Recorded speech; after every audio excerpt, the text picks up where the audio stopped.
Okay, folks, the President of the United States has declared a national emergency. Today is President's Day.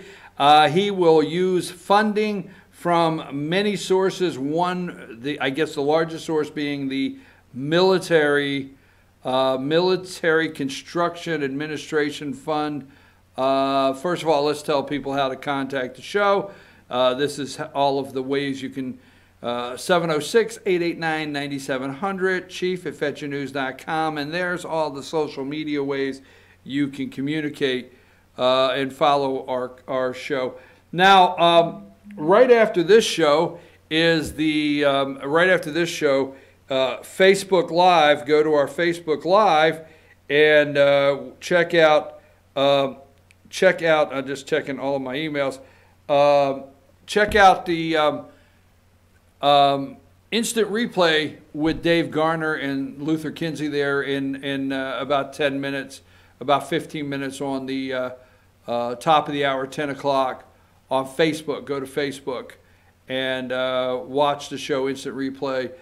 Gilmer Wrestling interview, awesome coach interview. Caleb Waddell, the first Gilmer County female state champion wrestler. We're going to have an interview with her right on the other side of this. You got to stay tuned to find out who it is, okay? Big show at 10 o'clock, instant replay. Go to Team FYN Sports Facebook page. Now, that being said, today the President's declared a national emergency, okay? And he said, I didn't really need to do this, okay? So he stood up there and he said, I didn't really need to do this, but you know, we're going to get pushback, and let's go already. Number 31, ABC grabbed Basaria there. He is the Democrat California Attorney General. He's already got his lawsuit going. Won't be today. It's President's Day. So he's got his lawsuit going with others. And that being said, he declared a national emergency. I spoke to, and this is the Attorney General of California. Let's leave him up because they're already planning the lawsuits. Now, we have in the past been able to spend trillion.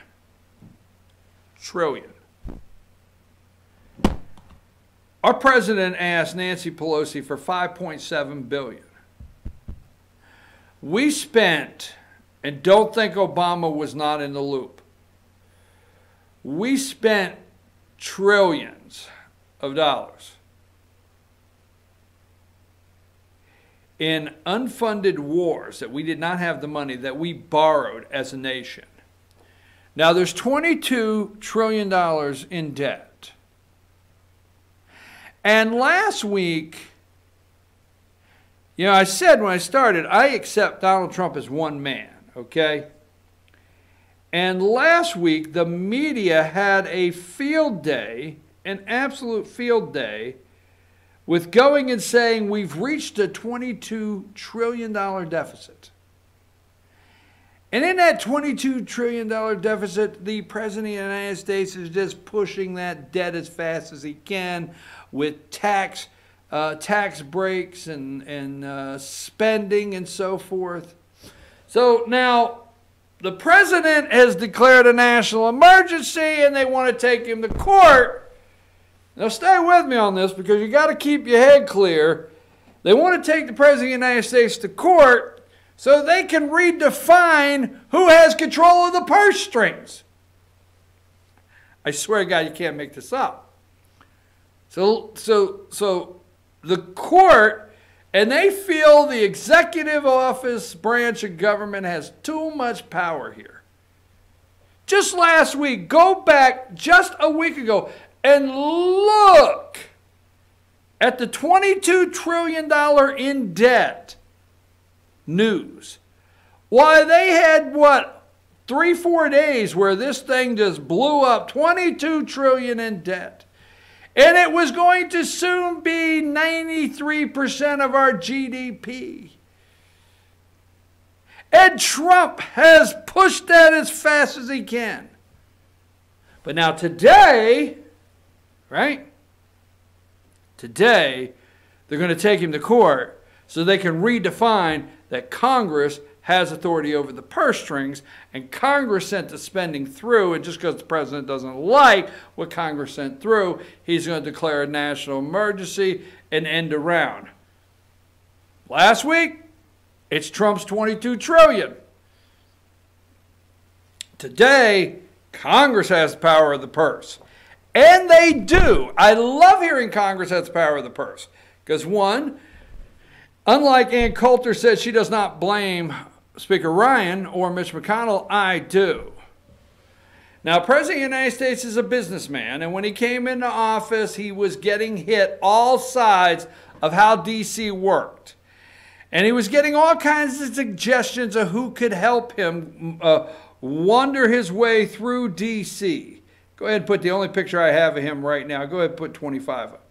So the President of the United States was getting all the advice of how he can wander through D.C. and make things work because he's a businessman. So Paul Ryan is the Speaker of the House from Wisconsin. We already know Paul Ryan does not like him, okay?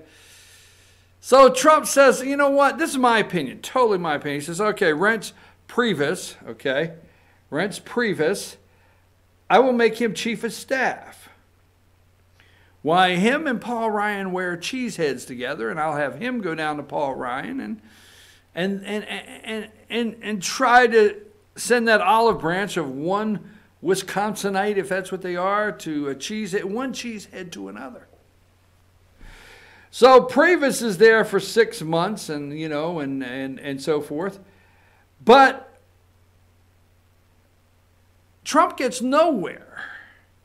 And Paul Ryan keeps coming to the White House or meeting with him and saying, you know, President of the United States, and he keeps putting out as though he supports the president. And he sells the president on strategy. And he sells the president on waiting to this point. And he sells the president, in my opinion, on get past the midterm here. And when you're past the midterm and Kevin McCarthy is the speaker and you know you're going to skate through 2 more years, Kevin will give you what you want on the wall. You'll have just in time, you'll have the money for the wall. Then what you will have is you'll be building the wall and you can campaign and show all those campaign pictures of you building the wall, keeping your promises. So I'm not going to say that the president got duped, but this is a nasty place. This is an evil, despicable, nasty place, Washington, D.C. These people are despicable. I mean, the mob in New York City, the Costa Nostra, or whatever, all the guys with a vowel at the end, they can't hold this mess a light to go by. So Trump goes with the strategy, possibly, and next thing you know, Nancy Pelosi's in charge. So yes, I do blame, unlike nasty Coulter there, I do blame Paul Ryan, Reince Priebus, and Mitch McConnell. Ryan could have passed border security with everything. He could have passed a complete border deal, a complete immigration deal, moved it over to the Senate, right? Mitch could have went nuclear option, and everything's done. President's got $10 billion to build a wall. We do something with the Dreamers, or the, you know, as they want to call themselves, not me. We do something with amnesty. We got everything done. Boom, boom, boom. Ryan hasn't finished. Now he's retired, goes home. Mitch goes nuclear option. We get our 51 votes. It's over, done, finished. But no, I do blame them. Republicans. So Trump got exactly what he got by listening to Republicans in his own party. That being said, he declares a national emergency. Well, number 18, at number 18, Chris Wallace is definitely on United States Constitution. No money shall be drawn from the Treasury, but in consequence, forget it, I'm not trying, of of appropriations made by law. Thank you. In consequence of appropriations. Do you realize in 3 words there's 9 syllables? Of appropriations made by law. Thank you for pushing me like Lonnie got my back. He said, come on, we're going to do this. So there is Article 1, Section 9, Clause 7, but we do know that Congress did pass a law giving the president the authority on national emergency to use funding, okay, that is pretty wide open for interpretation. So here you go. That's the Constitution that Chris Wallace, and now Democrats all of a sudden are the constitutionalists like you would not believe. All right. So that being said, leave that up there. Trump's going to take money from the military. You remember Trump gave them $800 billion or something? Like last year, $700 billion. This year, $800 billion. Okay. He needs $6 billion back. Here's the point.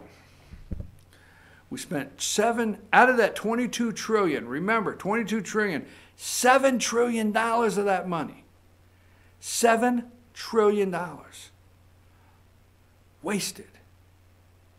$7 trillion in wars. We have a war in Afghanistan that's 19 years old. $7 trillion of the 22. And they were loving it. Obama's administration loved it. George W. Bush's administration loved it.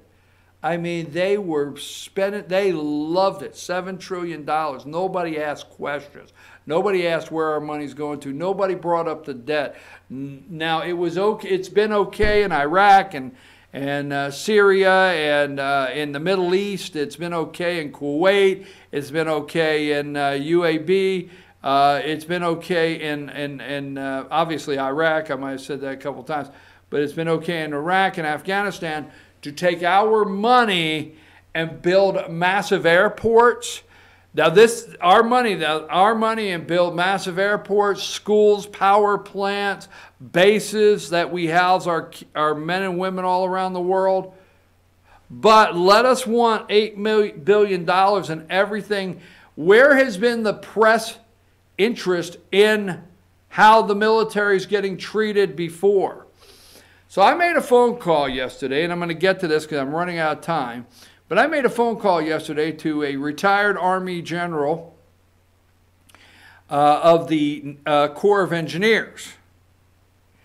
And I had a long discussion, and he said, Brian, look, these politicians, these are firing ranges. I mean, let me just say this. I think I have the picture here. Let's go to Tammy Duckworth here really quick. Let's go to number 10. And so they go to number 10, Tammy Duckworth from Illinois, senator from Illinois on the Armed Services Committee.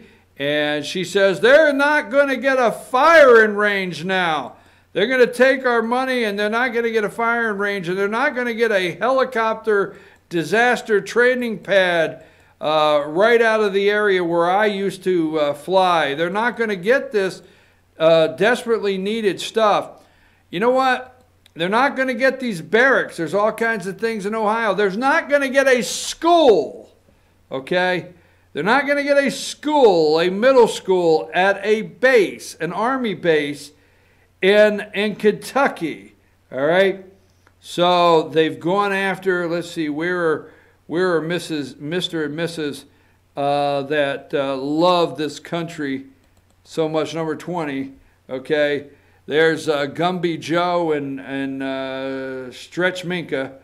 Senator Graham, military families need a wall more than they need a middle school. Look, we build schools on these bases, okay? And when there's been appropriated, they put in what they want on these bases. It goes through appropriations. It takes about 3 years in military construction assignments to get approved. When it gets approved, they do it.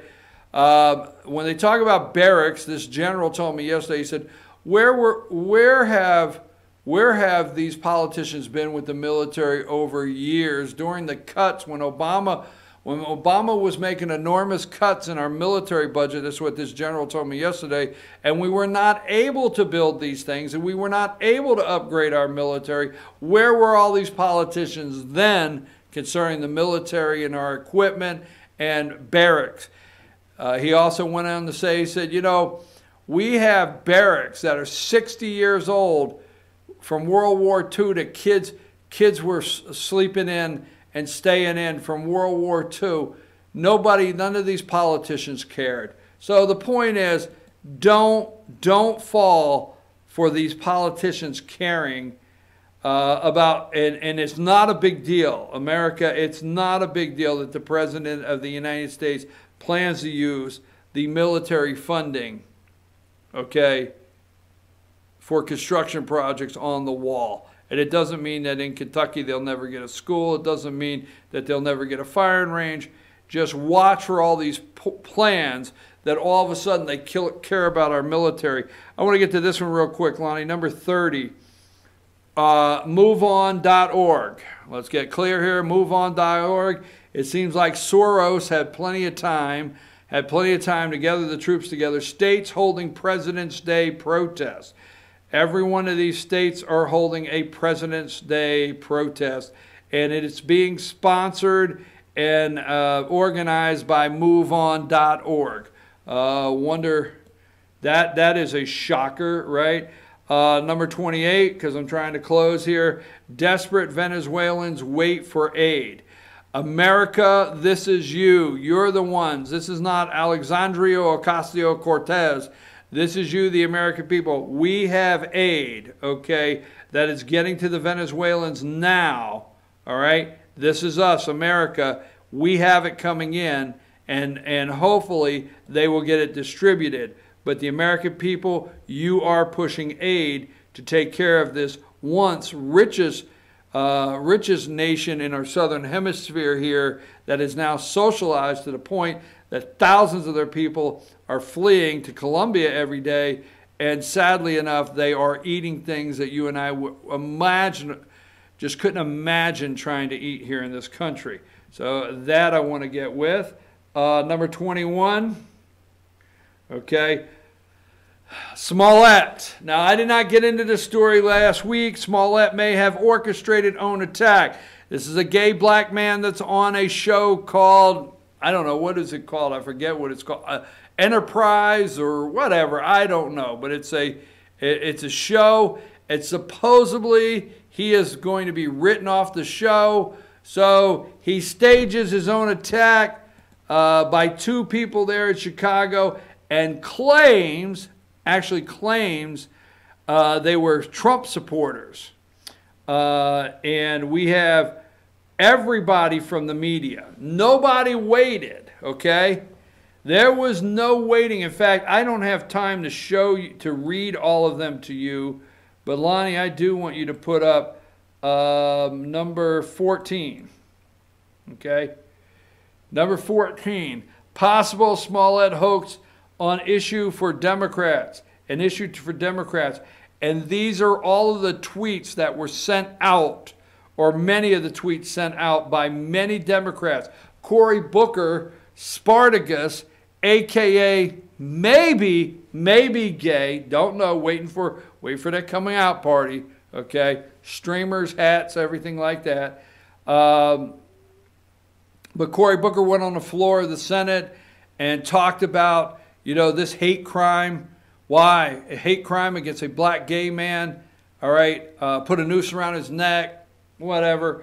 And the media ran all this.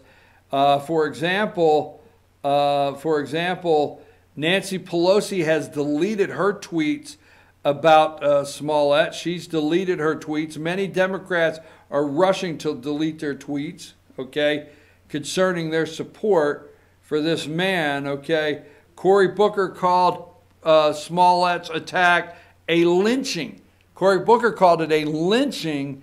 Now he's refusing to comment, all right. So let me say this. Watch this, because the way NBC or MSNBC and CNN look to be going after Smollett now. really hard. They look to be going after him hard with very little apology to Trump and Trump supporters, but they look to be going after him hard on the hoax when it's them that created it. There you go. They created the hoax. They bought into it. They helped sell it. This guy comes out, no evidence, no investigation, nothing. Cory Booker, others, Nancy Pelosi, Democrats, hell, they jumped all into this. They created the hoax, they created the false news, they created the fake news and the narrative. Now they're trying to say, oh, I don't know who that was last week that created this, but we're going to go after him now. By the way, where's Lord Fairfax, the Lieutenant Governor of Virginia? Everything's pushed off the table for Lord Fairfax and Ralph Northam, as Rush would say. All right, I got to close. Got to give the guy his props. First of all, de Blasio, number 32. He goes on Meet the Press. There's a major fallout over this, number 32. De Blasio, and then go to 33. De Blasio, I'll take on any progressive anywhere that thinks it's a good deal to lose jobs and revenue, because I think that's out of touch with working people, what working people want. There's de Blasio, and here is the lady, number 34, Alexandria Ocasio-Cortez, all right? She is all excited. They're having a party that she kicked Amazon out of New York City there, Long Island or Queens, but the 25,000 jobs, I mean, you know, Mario Cuomo, the governor, was hoping for that tax revenue so he could provide more abortions in the state. I mean, de Blasio was hoping for more tax revenue so he could give people 2 weeks free vacation and just paid vacation no matter who they are, whether they're working or not. And, you know, what Alexandria Ocasio-Cortez just highlighted is if she's upset with Amazon, she should really be upset with the Green New Deal that she wants to implement. But that being said, and last but not least, before we go, well, wait a minute, let me see, let me make sure there's nothing I'm missing or glossing over. This is worthy of 2 times, right? Number 22, if you got 6th grade humor, right, the wiener is out. You got, I mean, how can you not close the show without saying one more time, the wiener has been released, right? He's out. Wiener is out. All right, you just how do you not? I mean, what the hell's so funny? It's Anthony Weiner. He's been released from prison. I didn't write it. I'm just saying the wiener's out. Damn, do that on all the late night shows. No, I did not watch Alec Baldwin do his Trump impression. I don't think he's funny. And I did say last but least, but I'm going to do it again. Number 37.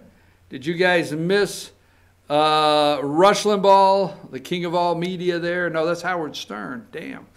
Rush Limbaugh from the EIB network. He was the guest for Chris Wallace this weekend. I hope you got a chance to see the interview. Last but not least, I'm going this week down to the Capitol here in Georgia, the Gold Dome, and we're going to, I'm going to do the logistics and the planning and everything, because not this week, next week, and we'll let you know the date. We're going to be doing our first annual show from under the Gold Dome in Atlanta. We're going to actually be set up down there. We're going to do the show live, and we're going to try to set up some state legislators. We're going to try to see if we can get the Speaker of the House, maybe the governor, whatever, but we're going to be doing a 2-hour show from the Capitol next week. So look forward to that. Pay attention for that coming up. I'm your host, BKP. Stay tuned. Go to Facebook, Team FYN Sports, because on our Facebook page, we're getting ready to go live, and you don't want to miss these interviews with these wrestlers from Gilmer County State Championship. Luther Kinsey and Dave Garner have a great show lined up there on Instant Replay. I'm out, and I'll see you tomorrow morning at 8 a.m.